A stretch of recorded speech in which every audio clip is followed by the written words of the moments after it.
Charli XCX is done playing nice, you guys, and she's dragging the real music gatekeepers through the mud. Yes, you heard that right. She's shutting down the haters who say her music isn't real art just because she uses autotune and doesn't perform with a traditional band. She's went on a whole Twitter rant, and let me tell y'all, people are divided about her response on Twitter. They're questioning her talent, even going as far as to calling her a fraud, you guys, for using autotune. There's people debating whether she's actually got a long-term career going on for herself. It's a whole mess, so let's dive into it. So with Glastonbury wrapped, Charli XCX has officially crushed another iconic Brat-era festival set for her 6th album. You'd think her home crowd would be the most hyped for her bold, hype energy performance of the UK, but apparently some UK boomers, specifically, as Charli called them, weren't exactly loving the heavy autotune and absence of a live band. Now, before we get into it, for those lost on this one, Charli is like the poster girl for internet pop, meaning her music feels native to the digital age. Fans who grew up on Tumblr, LimeWire, and iPods see her as the evolved version of that world. Some fans and pop culture observers jokingly refer to Charli as the Apple girl because she fully embraces a hyper-digital, ultra-modern aesthetic that feels straight out of a tech ad. Now, the thing with Charli is she doesn't just use autotune. She leans into it as a stylistic choice. It's exaggerated, deliberate, and part of her sonic identity, especially on albums like Charli and Brat. You'll even hear in some stand-up moments from the set, like when Gracie was named Charli's official Apple girl. Make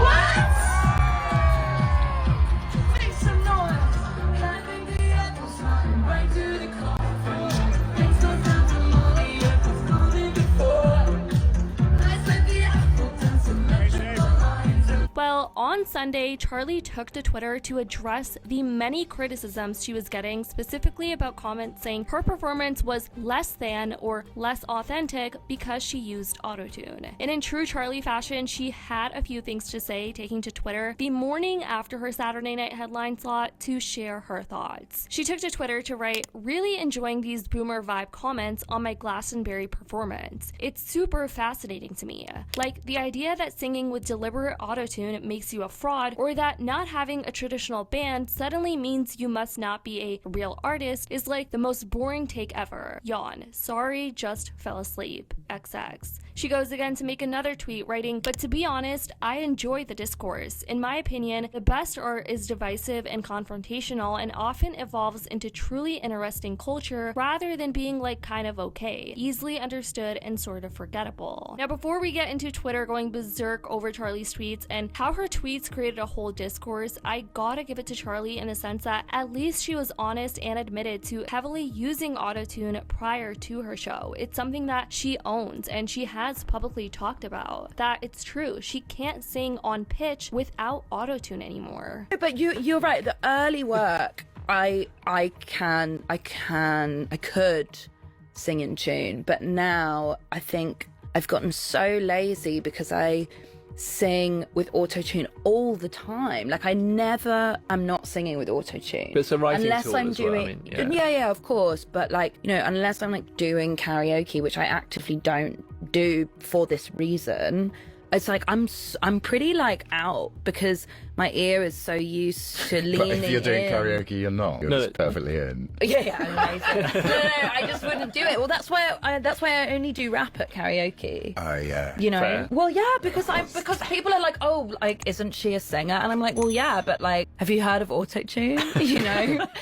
Which you can get at a lot of the sort of newer places. Oh well, yeah. we should just go there. There's a bit of latency which I want to sort of talk to him about. Bad vibe. But no, but because I'm singing live with autotune, anytime I write, I'm using autotune. And I mean, she has been using autotune often for a while actually, and seems comfortable using it in front of her fans in the crowd. This was one of her recent performances from last year. Let me hear you.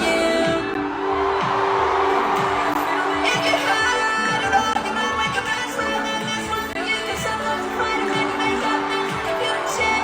How all of us nights is that?